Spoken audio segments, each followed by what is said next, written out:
Hello and welcome to SpyHards podcast, where your hosts go deep undercover into the world of spy movies to decipher which films make the knock list. But remember, this information is strictly for your ears only. I'm Agent Scott. And I'm Cam the Provocateur. And Cam, I believe we have a very highly esteemed guest joining us this week. We do indeed. The film critic for the Salt Lake City Weekly and former co-host of the long-running Mousterpiece Cinema podcast, Scott Renshaw. Thanks for having me on. Well, I mean, there's an obvious elephant in the room. There are now two Scotts on this podcast. How do we deal with this, Cam? I think I will be having to refer to you as Agent Scott through the episode. If I'd known, I guess I could have prepared an secret agent name, but I'm just going to have to roll with it. My secret agent name is so plain that it would actually be worse if I chose that. So I'm not going to be called Gary in this one. But Scott, welcome to the show. For people, obviously, Cam's introduced you a little bit, but for those who don't know anything about you, obviously you're a critic as well. You used to be on the Mousterpiece podcast. But tell us a little bit about yourself. Well, I've been with the Salt Lake City Weekly for 21 years now, and so it's, the fact that anyone has a job in print journalism at this point is kind of amazing, let alone for that long. So, I started out in the Wild West days of Usenet movie news groups back in the early 90s, and kind of hooked up with a lot of folks there who have become friends and, connected at film festivals throughout the years. People like Mike D'Angelo and Scott Tobias, who kind of went a little viral yesterday with his take on Shrek.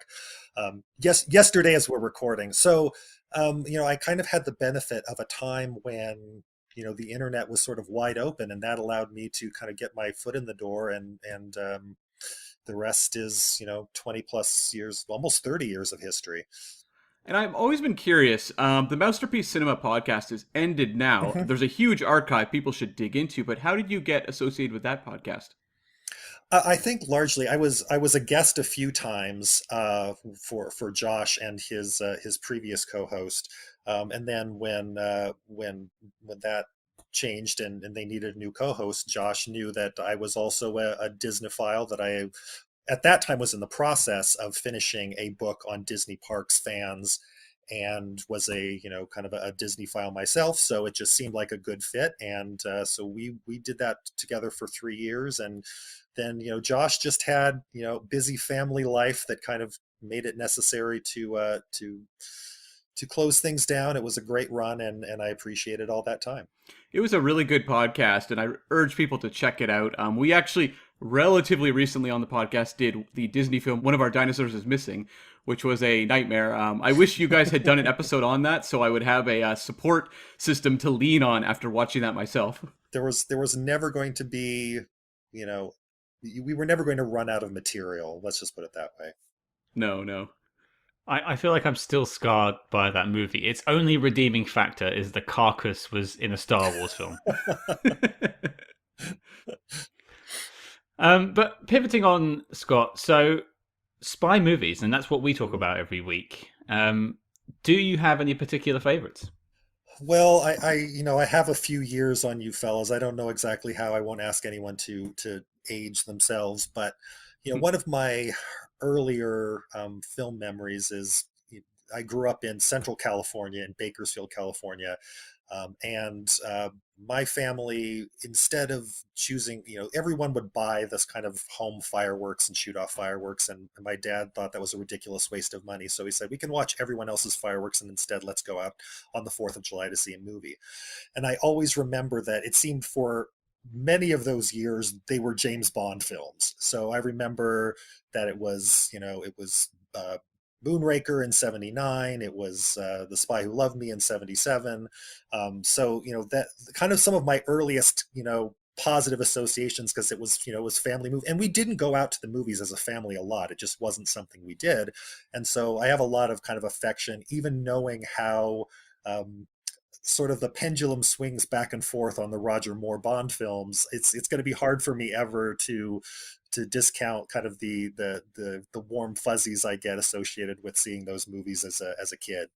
I relate 100% because I was someone who grew up on Roger Moore Bond films, and I will always support that run of the series. But I'm curious, do you consider Roger Moore to be your James Bond, or do you over the years kind of go back to the Connerys, or where do you stand? I don't exactly play the team whoever game where it comes to that. I think the individual films are more, kind of weighing them on an individual basis.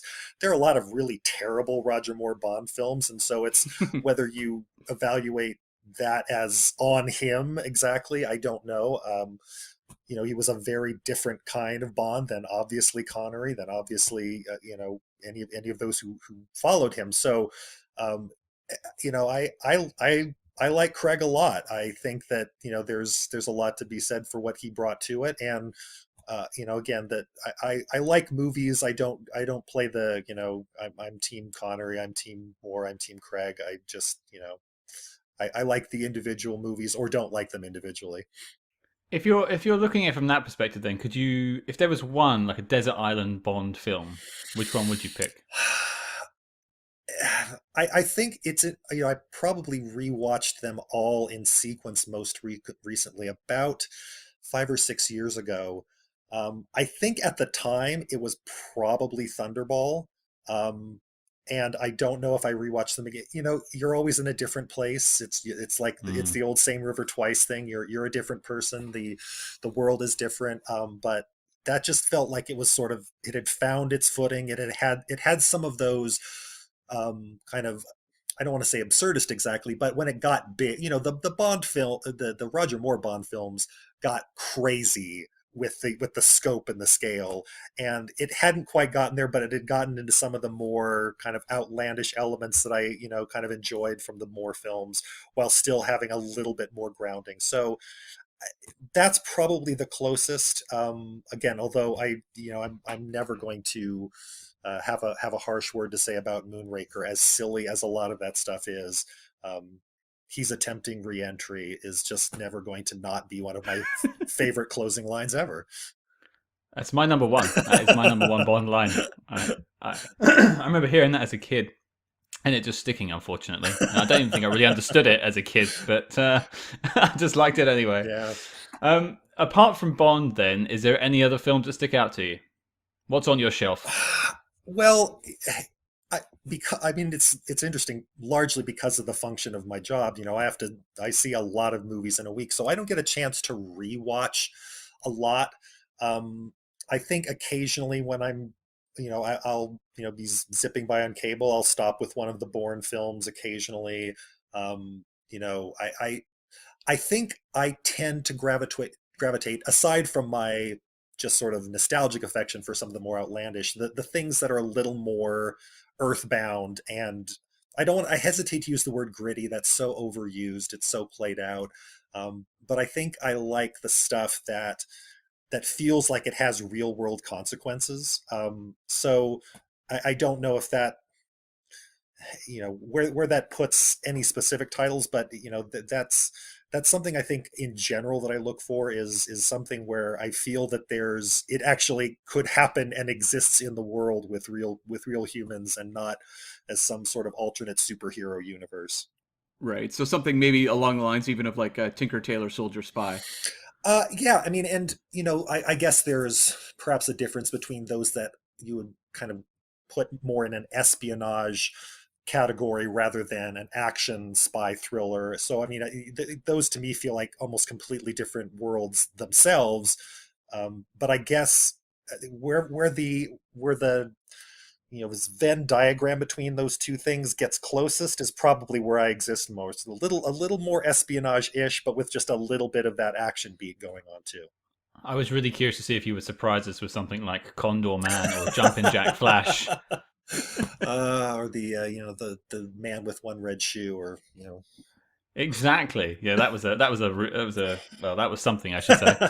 But okay, so we've got a connection here. So we've been talking about Bond, and the film this week definitely has some Bond connections. But Cam, what are we doing this week? Yes, we are tackling 1998's Ronin, directed by John Frankenheimer, the celebrated director of movies like 7 Days in May and The Manchurian Candidate. So the question always is at this stage, what connection do we have with the film before rewatching it. So, Scott, you're our guest. Had you seen this film on release? Did you have any thoughts around the time?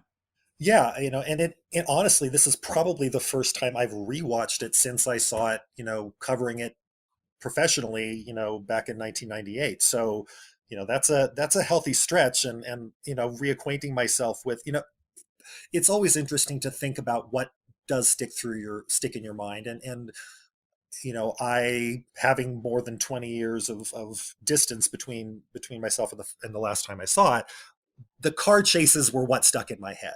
I thought of it as a propulsive action movie. And so I really hadn't been thinking about the character beats, about the kind of more the slower paced moments. And so it was interesting really to rediscover that and sort of get that Mamet flavor that's all over this thing, in its dialogue and in its storytelling, when that really wasn't what I had thought about. In fact, I had completely forgotten that Mamet was involved with it at all. What about you, Cam? Yeah, so this was a movie I remember when it was, about to open. My friends and I were all really excited about this movie because it was a United Artists film, and they had, of course, done Goldeneye, and we were big into Goldeneye. And there's, a few actors you've cited, Scott, who appear in this movie who are Bond villains. The trailers were fantastic, and I remember we all went out and saw it. This is kind of late teenage years, and I remember we all really enjoyed it, but we're also like, well, that was no Bond film. And that says more about us being teenagers than actually anything to do with the quality of the movie. But I, too, very much remembered the car chases. And for some reason, I really, really remembered Michael Lonsdale painting samurai action figures. Of all the scenes that stick in your head, huh? That's an interesting one. I don't know why. Yeah, it's so strange, but that really, even when it popped up last night, rewatching it, I was like, yes, I remember all of this incredibly well. I could just see you shouting out in the cinema, "That's Hugo Drax!" As for me, as it seems to happen almost every week, I had never seen this film, but I always heard Ronin being bandied around when people spoke about Bourne or Bullet or The French Connection, just for the driving scenes. Yeah. Which, I can definitely see the connection now, but I had heard of it, but I had never seen it. Right. Okie dokie, let's talk Ronin. So, Ronin, your ally could be your enemy. A briefcase with undisclosed contents sought by Irish terrorists and the Russian mob make its way into a criminal's hands. An Irish liaison assembles a squad of mercenaries, or Ronin, and gives them the thorny task of recovering the case. Yes. That's pretty good.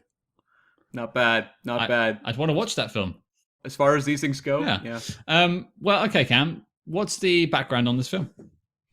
Okay, so this project began life as a script by J.D. Zeik. Might be Zek. But he was a guy, it was his debut. He had read James Clavell's Shogun as a teenager and fallen in love with it and loved the idea of the Ronin, which are the masterless samurai. And so he'd kind of had this teenage vision of a spy film, sort of an espionage film, using kind of the Ronin concept. And Zeik didn't really go on to do a lot. He worked on the Witchblade TV series for a little bit. He wrote the Steven Seagal film Pistol Whipped. But this script got the attention of John Frankenheimer, who loved what the concept was. He said what drew him in was the professionalism of the characters and just the fact that it was a very story-driven film. He really emphasized in the quotes that I read, it was not a CG picture. Frankenheimer was very old school, and I think the world of CG blockbusters did not appeal to him in any way, shape, or form. So he mostly used his TV production crew on this film. He'd done a George Wallace series, more in the prestige TV realm than the network TV realm, and he brought a lot of them over to run this production. Now, before they began production, as Mr. Renshaw said, they brought in David Mamet. And Mamet came in to basically punch up this film, and it kind of led to a bit of a squabble because J.D. Zeik felt that, or at least his lawyer felt he deserved the primary credit for this film. They said that Mamet really only came in, boosted De Niro's role, added a female love interest, and rewrote a few scenes from there. So it was kind of an ongoing back and forth. I don't know how contentious it really was, because ultimately what happened was Frankenheimer, who had made quotes to the press saying things like, the credits should read story by J.D. Zeik, screenplay by David Mamet. We didn't shoot a line of Zeik's script. Later, Frankenheimer backpedaled, I think because things were getting messy in the press, and released a letter to Variety saying that, no, it worked out as it should, with the Writers Guild determining that Zeik was the primary writer, and David Mamet took the secondary billing in the writing credits. And Mamet, they made a big deal of this at the time, that he used a pseudonym and that he went under Richard Weiss. But actually, he prefers to do this in films where he doesn't have the sole credit. This kind of stemmed from Wag the Dog, which had come out the same year, or just the year before, actually, where there was some issues in terms of credit. So that was sort of the story on the behind the scenes in terms of the writing. Also notable, this movie, as we've said, car chases were a big part of it. Over 300 stunt drivers were involved. Frankenheimer, being old school, used a lot of the techniques he used in the 1966 film Grand Prix, using heavy storyboarding and the old-fashioned camera mounts. He had no interest whatsoever in, as I said, using CG of any type. And the actors were enrolled in high-performance driving school before production began because they wanted authenticity, and we'll talk about whether they delivered on that front. The only other thing to note, really, was the film, in its original ending, featured Deirdre waiting outside the cafe where De Niro and Jean Reno's character are, and then going back to her car and being thrown into a van violently, and you hear the line, "This is what happens to traitors." And test audiences did not like this ending whatsoever. And so they basically were told they had to change it. They came up with an alternate that was more of a happy ending where she, reunited with De Niro. And then Frankenheimer went with kind of a middle-of-the-road ending that didn't fall into either category. So that was sort of the behind the scenes. As for the production, it was a $55 million film. Domestically, it did $42 million, international $29 million, for a worldwide total of $71 million, which kind of surprised me because I remembered this movie as being something of a box office hit, but I guess it was more of a, break-even sort of film. I'm just curious, Scott Renshaw, did you recall it as being a bigger film than that? Once we get far enough in the rearview mirror, it's hard to remember where some of these things are that aren't, the breakout hits of any given year are. And, I only remember my own reaction and the fact that it's kind of lingered, it never has sort of emerged into a grand scale fan base. I mean, like a lot of things of this kind, it has its sort of niche audience, but I don't remember that it was disappointing in its box office performance, nor that there was any expectations. Sometimes I go back and try to see what else opened around the same time. I know this was sort of the fall of 1998, so it's you're always kind of at the victim of whatever else is going on around that time. So I guess at this point, not looking back, I'd be curious to see what it was competing with and what it might have fallen victim to being, in the same audience that might have siphoned away some of its potential ticket buyers. So for the year at the worldwide box office, it landed at number 47, right between, fittingly, Wag the Dog, was just one spot ahead of it, the other David Mamet effort, and The Siege, the Denzel Washington drama. The top three for that year. Number one was Titanic, and it's regarded as a 1998 release on Box Office Mojo because of the fact internationally it very much opened in the new year, because it opened in the end of December 97 here in North America. But it was number one for the year, obviously. Number two was Armageddon, and number three was Saving Private Ryan. A couple other notables. Number 17, Enemy of the State, the Will Smith espionage thriller. And number 76, the Ralph Fiennes Uma Thurman film, The Avengers. I don't know how many people remember The Avengers, but we'll be talking about that perhaps in the future. Now, Scott Renshaw, you want to come on for that one, right? Like, you're a big fan of The Avengers. Well, it's kind of interesting because growing up, I watched the old Avengers show at the same time that I was a comic book reader reading the Avengers, so it was very confusing to me even at that time. And so imagine how confusing it is now. Yeah, no kidding. That film is very confusing. I can confirm that ahead of time. Well, my favorite story involved in that is Sean Connery's. I don't want to even get into that. It's just the weirdness of his involvement and non-involvement in certain things just is hilarious to me. I distinctly remember teddy bears. Mm-hmm. Oh yeah, Yeah. killer teddy bears. Well, watch this space. The Avengers are coming, and not the ones you want.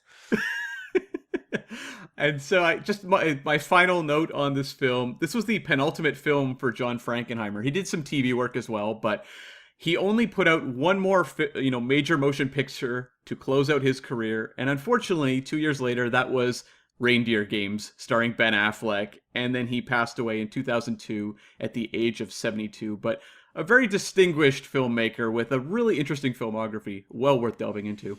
Well, it sounds like we have a lot to discuss. That information about the ending as well, I've made a note that I want to get around to. But obviously, revisiting this film over 20 years on, Scott, you're our guest. You're up first. What do you think now? I mean, I think, as I said before, what sticks out is the things that I didn't remember from 20 years ago, that it is kind of a more interesting kind of character piece just by virtue of its, the double crosses and the way alliances shift and move back and forth.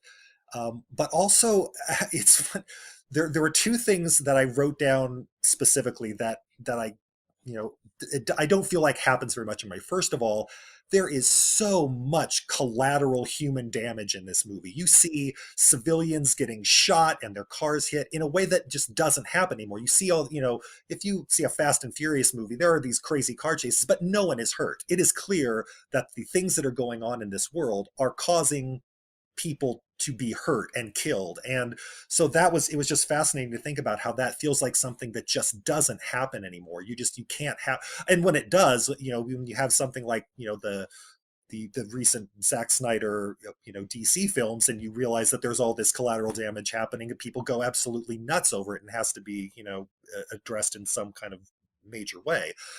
And the other thing being, what's fascinating to me about Jonathan Pryce's character as sort of who emerges the kind of the mastermind of this whole operation is that when you get right down to it, he's really very bad at his job. And that everything that happens in this thing comes down to how terribly he kind of vetted his crew. That, the Sean Bean character, who is obviously completely not up to the task, not being aware that Sam, that the Robert De Niro character, is still involved with the U.S. government and not, just a freelancer at this point.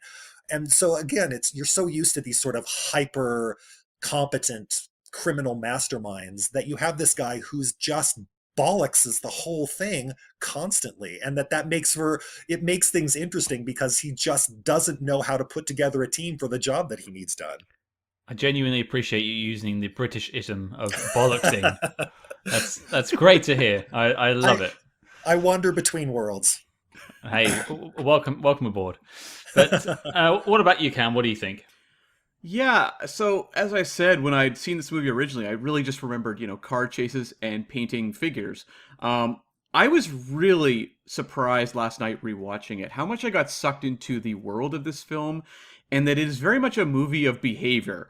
There's not a lot of grand character arcs going on here. It's all just kind of reading between the lines in the behavior of these strange guys and Natascha McElhone, and just figuring out who they are and then watching them do things professionally. And I think what's interesting is a lot of, what Frankenheimer talks about is the professionalism of these characters, and that, they're the very focused, capable group of people. And I kind of like that they aren't. Like, a lot of their mission is they have the right instincts, but a lot of the execution, as Scott Renshaw said, is it leads to a lot of collateral damage, and it's very messy. And I like the idea of these kind of cool, calm customers trying to kind of navigate their way through this very, they want it to be low key. They want it to be a very basic mission where they have to steal a briefcase, but it explodes all over the place. I don't know how this mission would work in a world of cell phones and surveillance. They're very lucky this is 1998 because these guys would be nabbed within about, a day or so. But I just found it so involving in a way that I don't know that it necessarily grabbed me the first time, where I was just so drawn in by kind of the terse, almost like tough guy poetry dialogue, where it's just kind of these little, witticisms tossed about.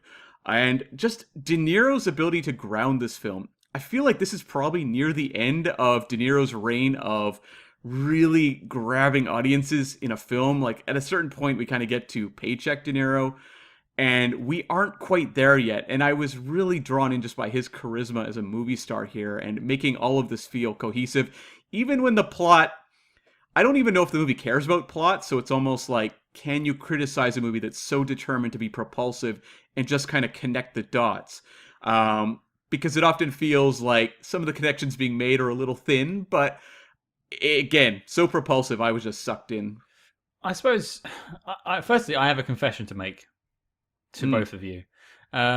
Scott, you won't know this, but Cam and the listeners will know, I watch every film twice. Because I'm not very good at remembering things.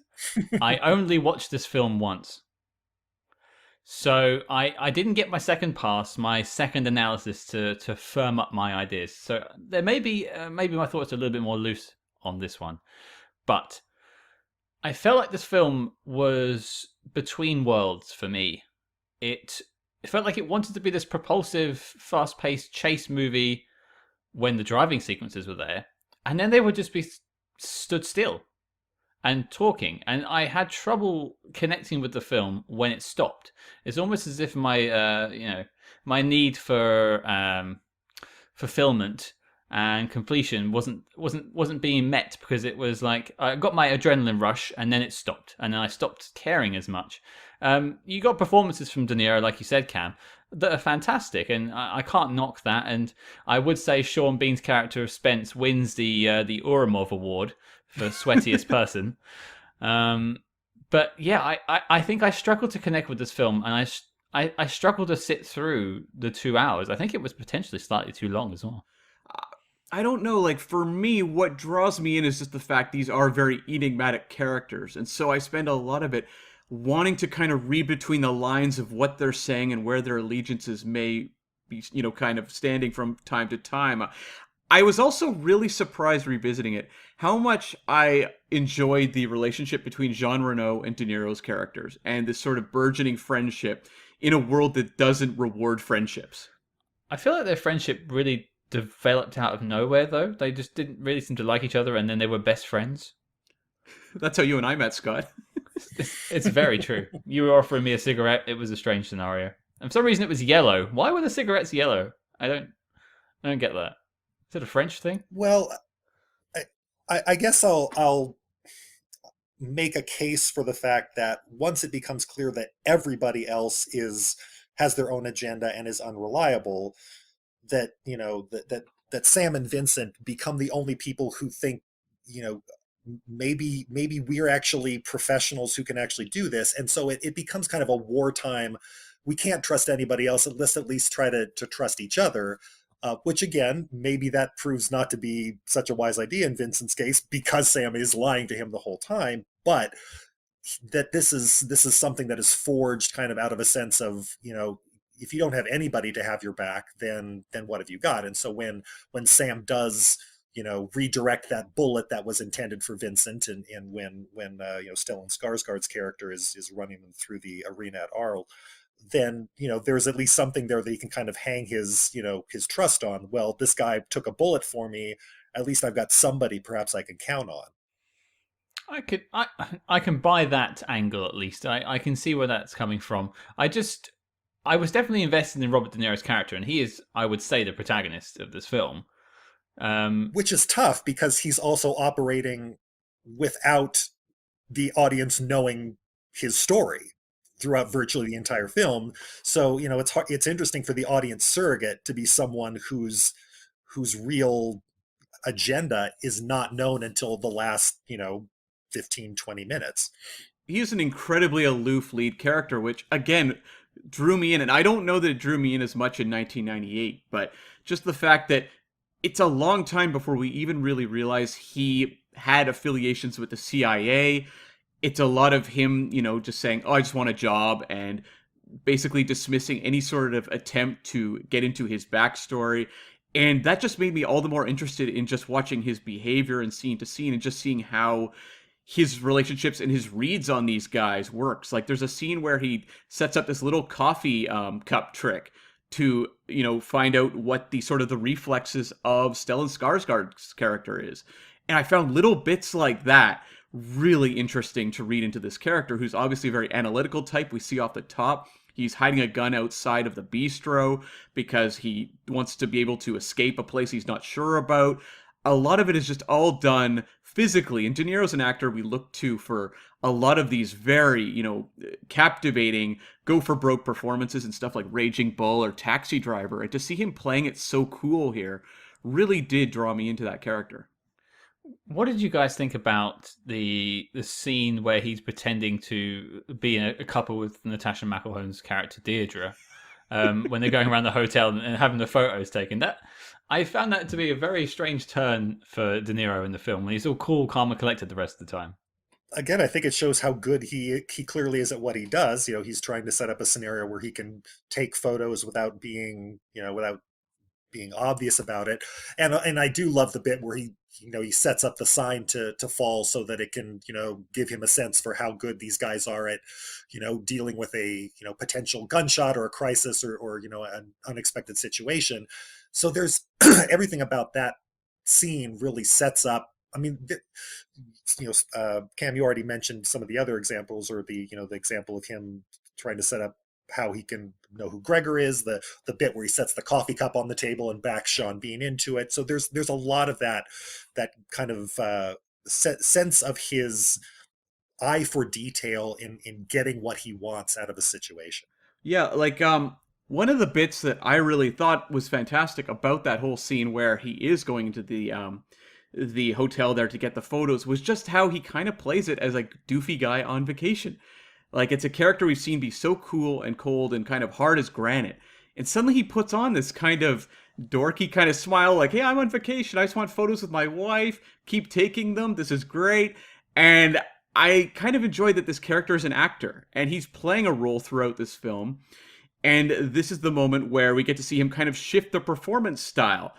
And it's something we only get to see really that one time. And I think it really does work. And I think McElhone is really on board for this scene as well. I think they play off each other well. I far enjoy their dynamic here than I do when I'm expected to buy that there is actually some sort of romantic interest. I did not feel the heat coming off, 55-year-old De Niro and 28-year-old McElhone.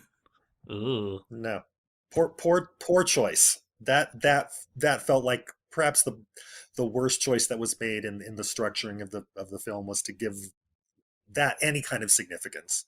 Well, that leads me back to a question about when you were talking about the briefing in the beginning, Cam, about the film. After they did the test screening and then the rewrites as well, was there not a female character in it originally? Was it just the guys? Seems like Mamet added that aspect because they say that he was solely responsible for the female love interest. So I'm wondering if the McElhone character was just didn't exist at all, or if it was a male character or what. But it seems to be Mamet was the one behind much of that stuff. Maybe Jonathan Pryce's character was the person hiring them. I mean, it feels like, based on the way that the structure evolves, that the fact that there was some kind of intermediary between Pryce, between Seamus and the team, was necessary, because otherwise De Niro's Sam would have grabbed him initially. He was always, that was always his goal, and he was always kind of out of arm's reach. So whether the initial intermediary character was male or whether it was a female character, but there wasn't any romantic element, it seemed like there had to have been something there to create that distance between Sam and Seamus. I agree. You want the mystery as to who Jonathan Pryce's character is, and the fact that he gets to operate sort of on the margins throughout this film. I think you need that that character that's standing in between them. And so much of this movie is characters talking about how they don't know who their employers are, or they don't even have an employer necessarily. They just want a job. And, De Niro keeps referring to the man in the wheelchair, sort of these, kind of shadowy figures who could be controlling things. I think you always want that in this movie. So I just wonder if the McElhone character was a male character. I'm just curious from you guys too. Did you pick up? This movie's made in 1998. This is a couple years after the Tarantino explosion with Pulp Fiction. If you kind of felt a little bit of almost like Reservoir Dogs energy in some of those scenes where the guys are hanging out and we're getting these, a lot of character delivered through behavior and little, witty asides.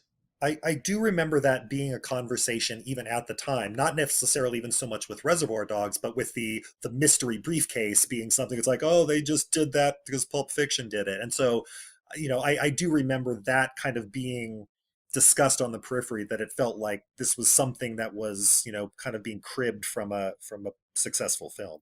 Did any of that jump out to you, Scott?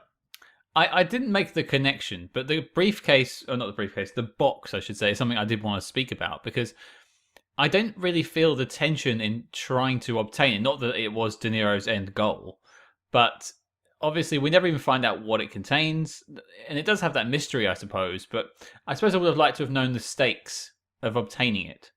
I'm not sure I agree. I mean, I think you've done enough Hitchcock, I'm sure, to know in classical MacGuffin terms, that's, what that thing is doesn't matter as much as the fact that it is the single most important thing to everybody involved in this movie. And so, it could contain nuclear codes, it could contain the, formula for a, nerve gas, it doesn't matter. It's clear that it is important as a weapon of some kind in various international squabbles. And so whether that thing is going to, threaten the entire world at that moment, just doesn't, to me, it doesn't matter at all. And I'm fine with that. Yeah, like, it didn't phase me either. It's along the lines, obviously Hitchcock, clearly, but also, we're fans of the Mission Impossible franchise. Like, what is the rabbit's foot in Mission Impossible 3? To me, the suitcase thing, I think I probably would have cared more about the suitcase maybe the first time I saw the movie, but this time it didn't really matter so much as it apparently had a lot of importance and they wanted it badly. And so it's not like the whole time they're talking about the, what could be in the suitcase. It's more about how do we deal with this situation now that the suitcase mission has fallen apart, and how are we going to reposition our efforts to get it back? That's the sort of thing I cared more about attaining the item than actually what the item was. I think I wrote down towards the end, I'm convinced that this has a recipe for soup in it. It's just that the Irish want their soup recipe back. They're just very particular about their soups. Well, it did bring stability back to the region, so maybe. You never know. Comfort food, right? Yeah, sure. Okay, so in terms of other things that I enjoyed about the film, I would say the car chases. I think we have to talk about the car chases. I think this film was designed around having these action sequences. Yeah, I mean, the car chases in this film are unbelievable. And it's so interesting, too, watching the movie now versus back in 98, where back in 98, I lived in a world of practical action films. So, like, the idea of seeing real cars doing extraordinary things wasn't unbelievable to see in a movie. Whereas watching it now, where, I've seen many Fast and Furious movies over the years, and the amount of CG going on in these sequences, watching this one last night, it just felt like the return to great days of analog action where, John Frankenheimer was not young when he made this movie, and a lot of the time people would get excited about the fact that, these older directors are doing amazing practical action. Look at George Miller with Mad Max Fury Road, but it's like, no, it's because they know how to do it. And a lot of newer filmmakers tend to fall back on CG or, more updated techniques. Whereas the old techniques, the craftsmanship here, it's unbelievable. And I think holds up seamlessly. And I think what's also interesting is, they simultaneously feel like they go on forever. Like this is such a centerpiece. I think the second chase, I actually timed it, was 7 minutes. So from the moment they kind of begin the bit where McElhone kind of takes off and they start that chase, it's only 7 minutes. It feels a lot longer. There's a But it's also one of those things that makes it feel longer is there is so much variation within that chase. There's the wrong way component, which it kind of becomes, it seems like part of every significant chase in movie history involves someone going the wrong way at some point, right? That's kind of a necessary step in the car chase process. But again, all of the other, the collateral damage of other cars and all of these things going involved, that he finds enough variations on what can happen over the course of this that 7 minutes feels longer, in the same way that a day feels longer when you're doing a lot of other things and not just sitting in one place. So that to me is what made it interesting, is not just, boy, it's a practical effects car chase, which again, with a 20-year remove is kind of interesting enough, but that there are enough unique components within that it keeps it fresh as it's moving through that 7 minute sequence. I was in, again, two minds about these car sequences. I could see that they were practical effects, and you could tell there was, I think, a scene where De Niro and McElhone are in a car, and they look entirely terrified as they're racing through this street.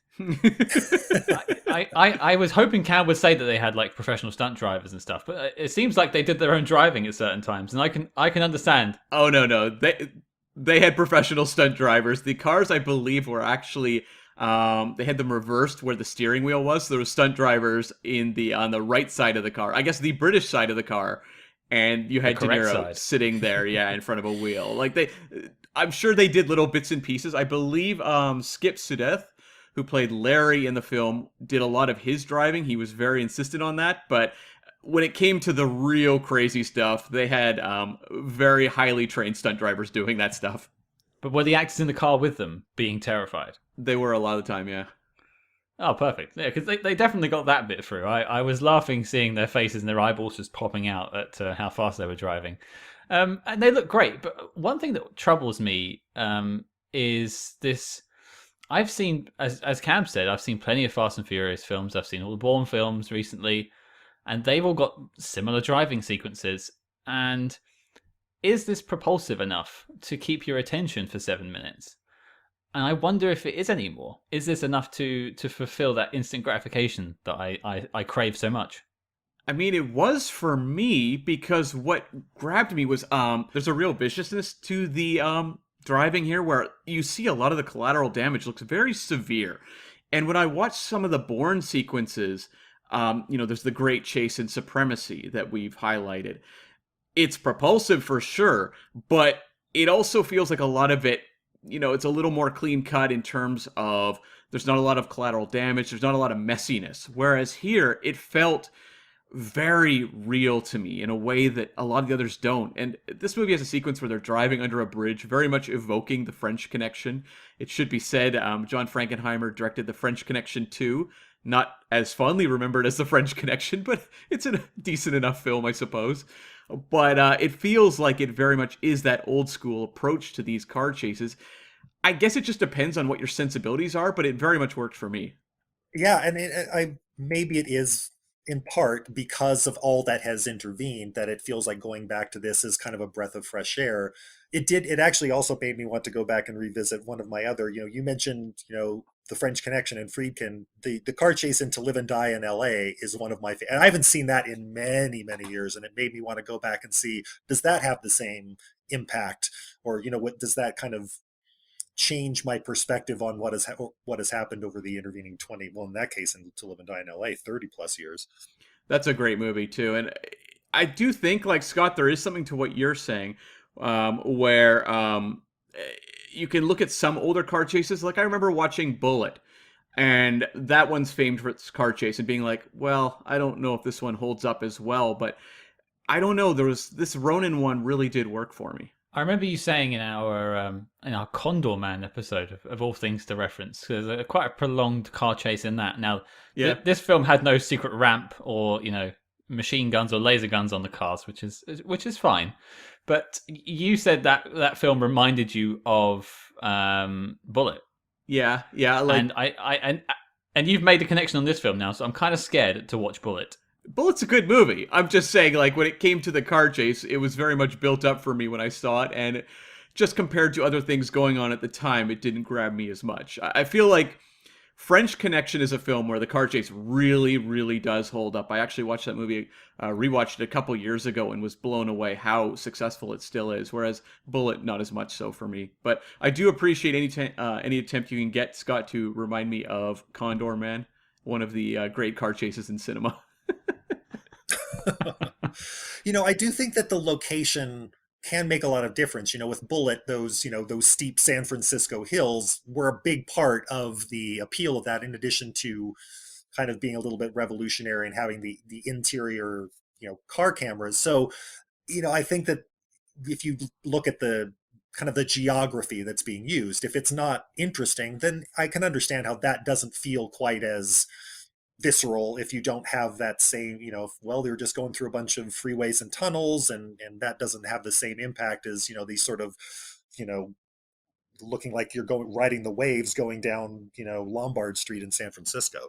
The only other scene I had to highlight that I think was probably the pinnacle for the film for me is the whole scene with, first of all, Robert De Niro doing surgery on himself, which is Yes. great. And then followed up directly with the Michael Lonsdale painting the Ronin scene, which I think fantastic bits of cinema.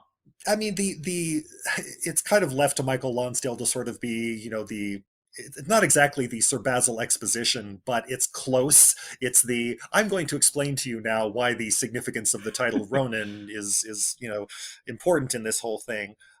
But he's so good that he makes it work. He doesn't make it feel like that's just a thematic exposition dump. I have a pretty, cast iron stomach after 25 years of film criticism, but there are times when I'm like, okay, the appropriate finish to that scene is I'm going to pass out now. That's just a great kicker. Yeah, no kidding. I mean, there's so many films that would really dive into the gore of a situation like this, and I'm sure even at the time they would have been doing a lot of sequences like this. But there's something about this one where it's so clinical, the way De Niro's talking Jean Reno through the sequence, and just like you can feel the tension coming off Jean Reno. He doesn't really know what he's doing, and just the sound effects of them trying to grab the bullet inside De Niro. Oh, it totally makes you squirm in a way that gore wouldn't. Like gore, you'd kind of go like, okay, well that's pretty gross. But like this one is working on a tension level, and you can see a lesser film having potentially Natascha McElhone's character in the background, maybe screaming or something when she sees the blood. At least it doesn't go for that cheapness. No. And I think that this is another example of what, when we were talking earlier about the relationship between Vincent and Sam, that, Vincent trusts Sam after he, basically risks his life for him. And then Sam trusts Vincent because he saved his life by being able to, pull the bullet out. So, I mean, I think that becomes a really important, there's an intimacy to it that, I mean, I'm not going to go full, like it's sort of a sexual thing, but there's an intimacy to that moment that realizes you're putting yourself entirely in this person's hands, and you have to trust that they're going to be able to do what you need them to do. Yeah, I mean, I thought this was probably the showcase scene in terms of De Niro's performance, this is probably the moment that jumped out to me the most, and that I'm just going to pass out now was great. I mean, it's also a moment of vulnerability for De Niro, because he's a guy who's always playing calm and collected throughout this film. He's always kind of on the ball, and it's a moment where he's actually willing to basically go to sleep in front of these guys. He's going to conk out, and he's not concerned that something bad could happen to him. I think it shows the comfort level between the characters at this point. One person I think we've spoken enough about so far is Stellan Skarsgård's character of Gregor. I have never seen him play anything this slimy or devious before. I'm pretty much used to seeing him in the Thor films, so this is refreshing to see. He was pretty disturbing in The Girl with the Dragon Tattoo. He wasn't that cuddly in that movie. I'm not sure I want to watch that now. You're not selling it to me there, Cam. Ooh. Or Nymphomaniac, he wasn't so lovable either. I don't know, like Stellan Skarsgård's a guy I've seen play weird, but this was maybe my first time running across him in the movies back in the day. I think it probably would have been Because I think Deep Blue Sea came the next year. But this is a really interesting character. I think touches on an aspect of the movie that is never really it's never really spotlighted, but it's always there under the surface, which is the morality of these characters. These are all guys who are on a job. They all have shady backstories in one way or the other, but it's kind of the levels they're willing to go. We have a sequence where he's sitting there aiming a gun at a child on a playground, and it's on one hand the movie saying this guy's the worst of the worst. Like, he's clearly the villain as opposed to these other guys who have been in shootouts that have seen, you know, a lot of bystanders get shot. Like, clearly this guy's the worst. But it also does underline just kind of the lines all of these guys have and how they've been corrupted by these very amoral organizations they've been a part of. Yeah, I mean, and you know, I was already doing enough stuff that I was familiar with, you know, Skarsgård from, you know, Breaking the Waves and from the original pre-Christopher Nolan version of Insomnia. So, you know, I had seen him in some things, and Good Will Hunting. He'd already been in Good Will Hunting at that point too. He wasn't a completely unfamiliar, but this was definitely a more sinister version. And you know, I think those are the things that kind of lead you to go, this is a guy who really can do anything. And you know, it's great to have that. You kind of, in a movie like this, you need the guy who is clearly willing to do anything to get what he wants. And you know, that he makes for, in that way, kind of, I mean, although he's not the big bad as it sort of evolves, he's not, you know, Seamus is sort of the big fish in this. But as I said earlier, Seamus is kind of inept at what he's trying to do, whereas Gregor is much more competent. And even though, you know, he gets the crap kicked out of him for a while there, but you know, he's still a pretty dangerous dude. He's also the one that, just on a visual level, you wouldn't read to be the most dangerous guy in the room, which I think, I mean, it's not a new trick to pull in a movie, but I think it works really well here. Well, it worked on me, so yeah. I might be the idiot here, but that's fine. I've got to say that the way he's dispatched from the film, I did not see them pulling the trigger, and that you get the little bullet hole and everything. That's that image will probably be the one that stays in my head. And his too. Well, okay, a couple of nitpicks I might throw out there. Do you guys? I said it earlier, but do you guys think it was the right length, or too long, too short? Maybe I'll throw it out. I thought it moved. Like, for me, the 2 hours pretty much flew by, so I didn't have an issue with length at all. In fact, I was actually surprised sitting down to watch it that it was only 2 hours, because just my memory was that it had more of a grander runtime. Yeah, similarly, I thought, I guess in my head, because I'm thinking about these huge long car chases, that it might have been. I mean, because of the nature of it, there are stakeouts, and there are, you know, Scott, you mentioned it earlier, that there are moments where it seems like there isn't much happening except people waiting for the next thing to happen. And you know, that kind of happens in the, you know, the scene where De Niro and McElhone are kind of staking out, and they have their little, you know, intimate moment there. I didn't have a problem with the pacing, and again, perhaps that's because I'm used to, you know, once I sort of got, oh yes, right, the mammoth thing, and I'm okay with just sort of riding along with the peculiarities of the way that his dialogue works, and that's interesting enough to keep me going even when there isn't anything, you know, physical happening on screen. That's fair enough. I think I probably would have chopped out 15 minutes of it, but I don't know where I would have got the 15 minutes from. I think it was just one of those films where I was checking my watch at about, I don't know, 70 minutes. Right.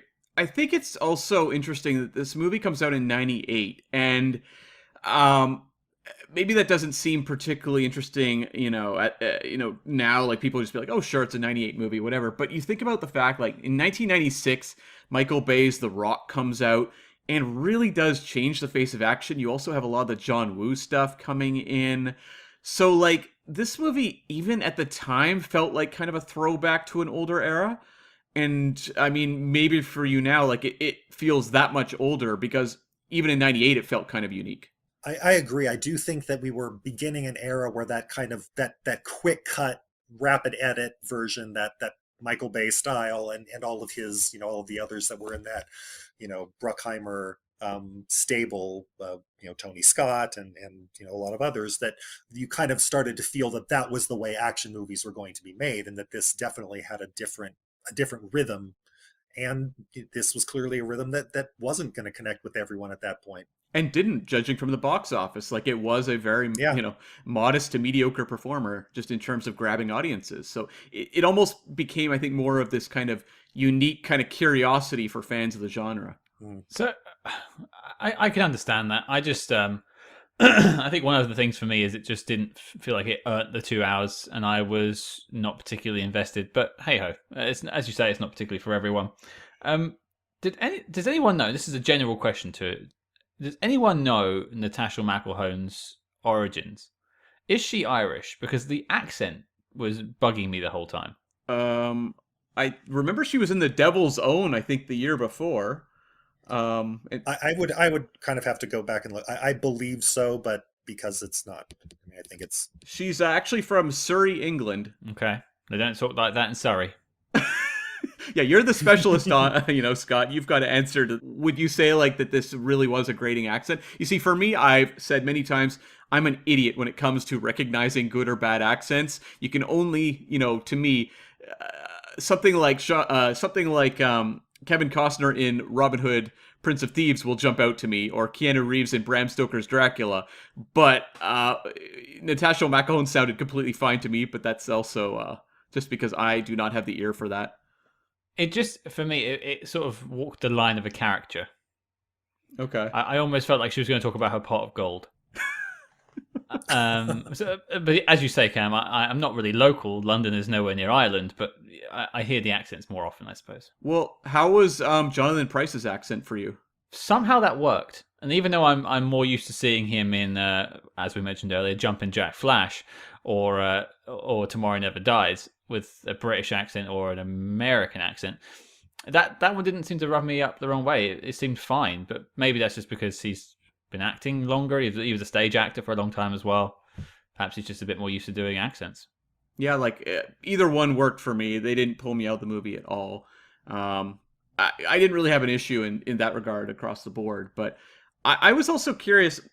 I mean, I touched on it up front in terms of the plotting, and a lot of it works for me, but there is like bits at the end where how we're getting to the ice skating rink and the big exhibition there. Did that jump out to anyone as like, wait, how did we get here? This seems a little threadbare. How big is ice skating in France? Everyone seems to have a pair of ice skates. Clearly bigger than we knew. Bigger than I ever knew before then. Although, I mean, I did like the casting. They definitely, decided to go for authenticity by getting Katarina Witt to be their ice show queen. And take that fall. Yeah. Fair play to her. It was just weird that they chose to have the film revolving around this little box that's meant to have ice skates in it. It could have been absolutely anything. I have to assume someone in the production was just a fan of ice skating. Possibly. But I did enjoy that the movie, because they established that De Niro's character knows everything, like he's very smart and can, connect dots very, very well, that the fact that his character is the one saying, okay, well, how do we find the Russians? Okay, probably at the ice skating rink. And it's like, and I go, okay, well, obviously, like, he's a lot brighter than I am, so I gotta go along with him. But it is the sort of thing that, after the fact, you're like, I feel like this movie was really relying on its pace and its tension to pull me through some of these story details, as opposed to them feeling that organic to where we're going. But wasn't that really the contact that, the guy they talk to, who says if there's Russians in Paris right now, they'll be at the, how he knows that's a separate issue, but it's not Sam who really comes up with that. He's sort of following the lead of his advisor, or his snitch.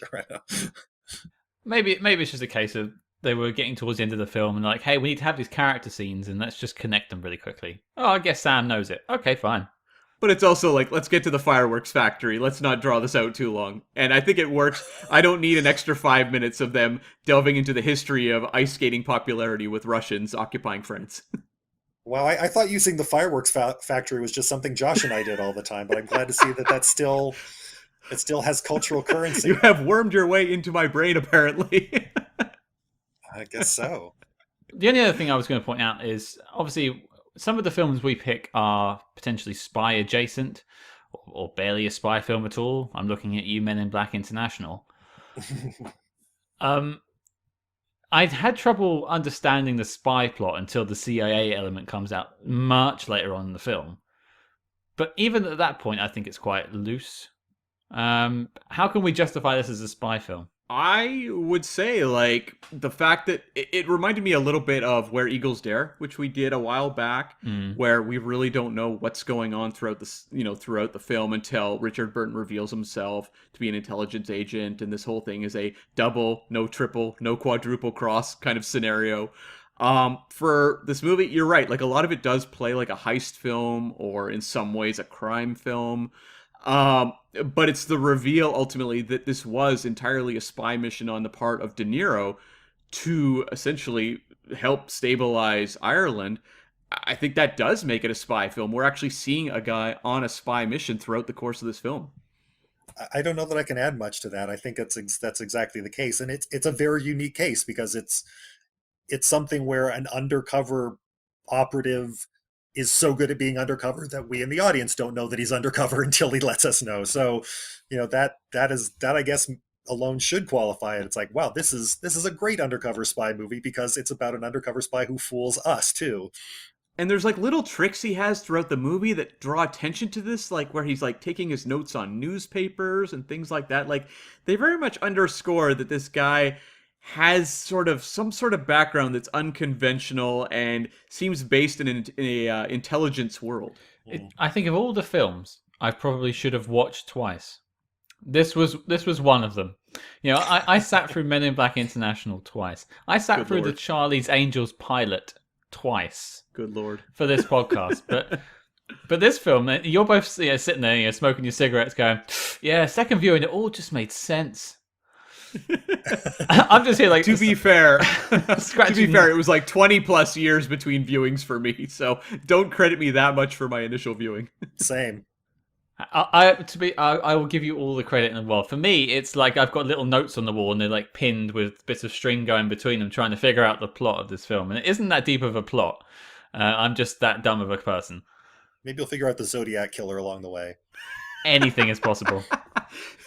I don't think the plot really matters. So much of it is just, are you sucked into the experience, kind of the fly on the wall experience of hanging out with these guys and going on the run with them. Like, to me, that matters so much more than connecting the dots, because believe me, there was moments where I was going, wait, what? Like, for example, when De Niro grabs the case and says, he grabs it away from I can't remember who it is, if it's Jean Reno or someone else at that point, but they've basically been double-crossed by Skarsgård, and there's a bomb in the suitcase. And you get a quick shot of De Niro's hand, and then him grabbing it and, throwing it away, and I'm like, huh?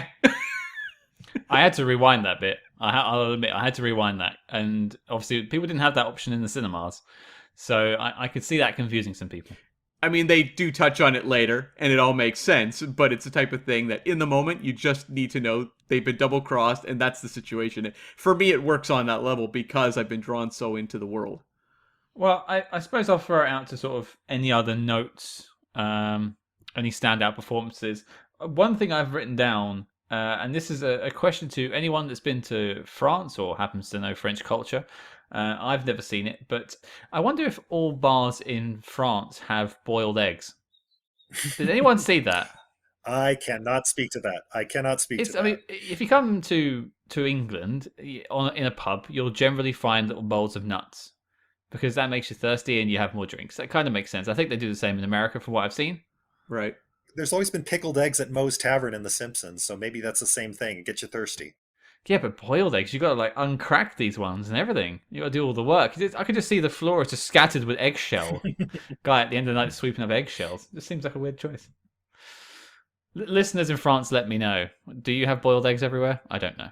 And also, let us know about the yellow cigarettes. Yeah, another bizarre choice. Did anyone get Baby Driver vibes from this? I know, much later film, but Yeah. that's where my brain went. Well, I mean, in terms of like, I know Edgar Wright wanted to use a lot of older school techniques for shooting his car chases. So in that sense, yes, for sure. And also just kind of the heist concept. I mean, I can see a bits of it, but I mean, Wright is such a different kind of director visually that it never would have occurred to me to put them together just from an aesthetic standpoint. Maybe from a few of those little plotting details or, you know, the things around the edges. But you know, this is a very different stylist. I can see that. Yeah, like Frankenheimer is so old school just in terms of his craftsmanship that I don't know that there's like a newer director who's really trying to evoke the type of thing he even did. Even at the time, I mean, Mm. again, as I said, this was his penultimate film. Like, in terms of his real impact years, they were behind him. This felt like kind of a burst of life kind of at the end here. And unfortunately, you know, as I said, he closed out with Reindeer Games. Had this been his final film, it really would have been a great film to go out on. Did anyone find it slightly strange that Sean Bean disappeared? I I actually loved that bit. And again, this is perhaps because I was so fascinated with how bad Seamus was that I just like the idea that here's this, we've put together the team, and that's the expectation. That's sort of a genre expectation. You put together the team, they're all great at what they do, they're all going to work together, and we instantly see this guy is terrible. He has no idea what he's doing. And I love that that's one of the things that Sam ferrets out is this guy is going to just he's going to ruin it if he's left to be part of this group. So get him out of here as soon as possible. I remember at the time being very disappointed because I had loved Sean Bean in Goldeneye and had gone on sort of a deep dive into the world of Sean Bean. I always had this thing when I was younger, and still to a certain degree do, where I would discover a character actor and then want to like check out all their work. I did the same thing with William Peterson. You know, Scott, you talked about To Live and Die in L.A. earlier. I mean, that was another actor I became obsessed with at a certain point. And I remember going to this movie so excited for Sean Bean because I loved him as Trevelyan in Goldeneye. And I was disappointed to see him leave early, and I think I was thrown by the sheer sweaty, panicked performance he was given. But it also robs us of something that I think would be a cliche at this point, which is the we've got to kill Sean Bean early kind of idea. This movie doesn't give you that, and I love that. I'm trying to think how they would have offed him at that point. What would be Sean Bean's demise in Ronin? I mean, his character was so pathetic, it would have been a very sad, pitiful mercy killing, I think. I mean, he could have been taken out by the sniper by the bridge. That would have been the easiest way. If we're going for pathetic, maybe he like trips on a rock and then bangs his head and dies from like the blunt force injury on the ground. It's quite possible, given the luck of that character. Yeah. Well, what about you, Cam? Did you have any sort of final thoughts on the film? The only other thing I noticed was that really jumped out to me that I enjoyed was De Niro's character has a thing about repetition that he does throughout this movie. It's a weird little character quirk. I don't know if that came from Mamet or the original script, but just the fact De Niro will come up with a line and just keep repeating it. Like when he's wanting Sean Bean to, redraw the little graphic on the whiteboard, and he's saying, draw it again, draw it again, draw it again. And he keeps doing that. And he does that throughout the movie where he'll lock on to some sort of line and then repeat it over and over again. I thought it was really effective for that character and kind of underlines probably an obsessive attention to detail that he would have with his job. That does feel, whether it is definitely a Mammoth thing, I couldn't say, but it sure feels like it. That's very characteristic to me of the kind of thing that he would do in that, just to make that evident. And we do see that detail oriented, the questions that he keeps asking that he's not getting the answers to is just, he wants every piece of information he can get, and that's maybe he is a little bit OCD. Yeah, it's quite possible. And I think Mamet is very good at understanding the worlds he's working in, whether it's, House of Games or Glengarry Glen Ross. It would make sense to me if he is punching up this script and, his role was to boost the De Niro character, that he would want to bring a bit of authenticity to the idea of a guy who's been in the CIA working as a top operative. So I can totally buy that. Now I actually can't stop thinking about Joe Mantegna being the Sam and wondering what that would have looked like.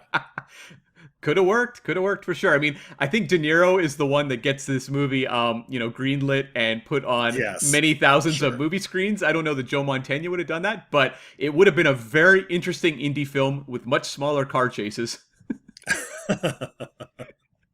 This question is more for Cam, but Scott, by all means, chime in if you know our previous episodes. But is this our film that has the most amount of Bond actors that isn't a Bond film?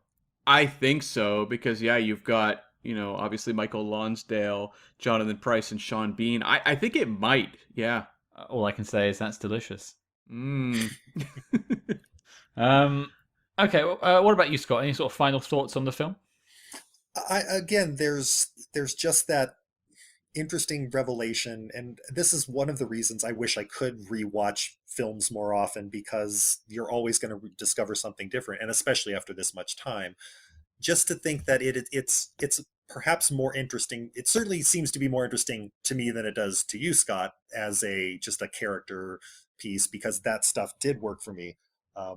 So I was interested in finding that the things I didn't remember actually held my interest too. Yeah, I think this film requires you to buy in to at least Robert De Niro, but Jean Reno if not.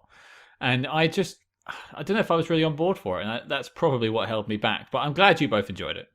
It is a very interesting film in that it has very, very flashy, extravagant action sequences and very subdued character work. So it is kind of an interesting merging of the two. It works for me for sure, but I can totally understand someone who did not feel that way. I wonder if it's like an approachability thing. Like maybe that has something to do with the returns at the cinema. Possibly, yeah. Yeah. I don't know how well it was reviewed at the time. It was fairly well reviewed. It's a movie that you hear, I think, spoken about with more fondness now by the people that really champion it than at the time. Like, I recall a lot of, sort of like 3-star, B grade kind of reviews where they were like, yep, it delivers action.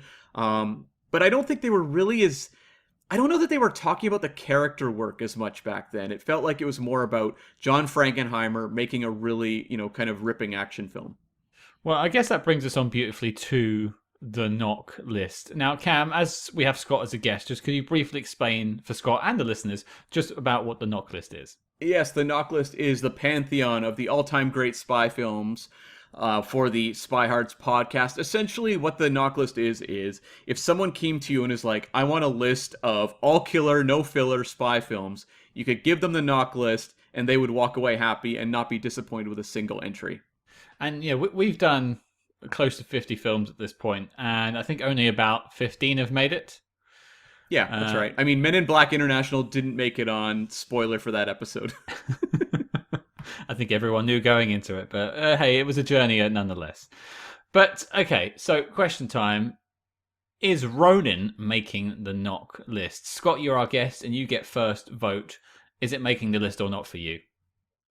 Well, I'm going to take a very quick diversion to preface what I'm going to say, which is I'm also a big sports fan, and I was listening to a podcast recently about the Basketball Hall of Fame, and one of the hosts basically making the argument that it was becoming too easy. And I think I am in the category of halls of fame should be very restrictive. It shouldn't be just, hey, this guy was really good for 2 years. No, that's not good enough. And so I have that same feeling about pantheons of any genre, of any kind of acting, of anything. It's like, there's, I'm thinking in terms of a, Mount Rushmore, or, something, a very limited number, rather than, so by those criteria, no, I mean, it's a very, I enjoyed the experience of rewatching it. I think it's really solid, but there's a little bit more required for me to put it on that next plateau of the all-timers. Okay, that sounds like a pretty firm no. What about you, Cam? I was kind of waffling on this one, and that I kind of agree. Like, there are elements of it that I think are a little shaky. As we've talked about, like the whole romantic subplot being kind of a driving force for this movie with the De Niro and McElhone characters. It just doesn't work. But I was also, I don't know, so sucked into the world of it that I was kind of leaning towards a soft yes. So I think just because it embodies so much of what I love about character-driven action films, I'm going to give it a soft yes. Okay. I think my answer's probably been telegraphed already in the episode, but no suspense here, folks. yeah, sorry about that, guys. I can't build up to it. Yeah, it's a no from me. But not a smackdown no. It's not one of those films that I just want to claw my eyes out after watching it. I just don't think I connected with it. I think it was maybe a bit too slow for me. And I didn't really connect with the characters so much. Maybe that's my fault for not watching it twice. I've learnt my lesson. I will never break the two-watch Scott pattern again. But yeah, it just didn't do enough for me to get over the finish line of making the knock list. Yeah, that's all I have to say. But if you haven't seen the film, I would probably say check it out. It's definitely got some enjoyable performances from Robert De Niro. And Stellan Skarsgård are probably my two favourites. I actually went and bought the Blu-ray immediately after watching it. It seems like it's more of a firm yes from you, mate, to be honest with you. Yeah. Well, okay. It's making Cam's list. That's right. My own personal list. It's a very lonely list. Spinning off into a very sad solo podcast soon. Just you shouting into a microphone as usual. That's all right. Well, there you have it, folks. It's 2 no's and a yes from Cam, and as such, Ronin is not making the knock list, and the file on the movie is classified. Scott, thank you so much for joining us. It was a pleasure. Thank you so much for inviting me. I appreciate it. It's always nice to have a guest on that has some stature and actually knows what they're talking about when it comes to films, because we clearly don't. But for the listeners, where can they find more from you? You can find me at cityweekly.net. That's CITYWEEKLY.net. I'm still doing the film reviews there, as I have been for 20 plus years, and you can find me on Twitter at Scott Renshaw. And you also do a Patreon, right, for writings more on Disney stuff? I have. I've kind of put that a little bit on hiatus just to work on some other things for the moment. But I'm always in the Disney realm, and especially it's been a weird time for someone who's particularly a Disney parks person, with the world being what it was. So that's something I'm diving back into now as things are reopening. If we ever do one of our dinosaurs is missing Redux, I'll give you a call. I would be delighted. I'm not sure about that. I'm really not sure about that. You might go missing if I email you about it. Thank you again to Scott Renshaw for joining us. He has a Letterboxd that Cam likes to stalk him on, and you can find Scott Renshaw at letterboxd.com/Scott Renshaw. And Cam, before we talk about what we're doing next week, we have a quick message from the team over at the Brew Crime podcast. Play that clip.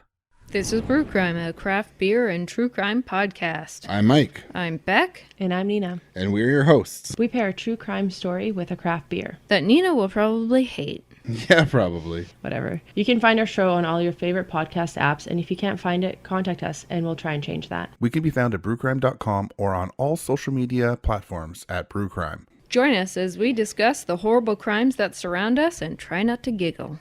Yep, that's the Brew Crime. Now, I'm going to take brew to mean a cup of tea, because that's what it means here. I'm assuming it's more to do with beers, but I think I prefer it's tea. Me too. It just seems nicer, doesn't it? I mean, I'm not a drinker, so tea is... Actually, I don't drink either one of these things. So you are the worst person. You are no fun. I need the water cast. That's your solo podcast. Yeah, talking about water every week. Like, what's the difference between Evian and Poland Springs, and start delving into the world of bottled waters. Filtered, yes or no? Is it worth it? Let's find out. Here, I've got the latest controversies on the water industry. But, Cam, what are we doing next week? We are taking a little bit of a change of pace. We are headed up to 2003 to tackle the second Charlie's Angels film, Full Throttle. I mean, that's a Charlie's Angels title right there, isn't it? Especially after that first one, Full Throttle. Yes, so there you go, folks. We have Charlie's Angels Full Throttle coming next week, and we have another very special guest joining us, but I'll save that till then. So your mission, should you choose to accept it, is to watch 2003's McG directed Charlie's Angels Full Throttle and join us next week. You can of course find out more about the knock list at letterboxd.com/spyhards. Unfortunately Ronin didn't make it, but there's plenty of films that have and are definitely worth watching again. And don't forget to follow us discreetly on social media at SpyHards. That's SpyHards on Facebook, Twitter and Instagram. But until next week, listeners, if you don't mind, I'm going to pass out.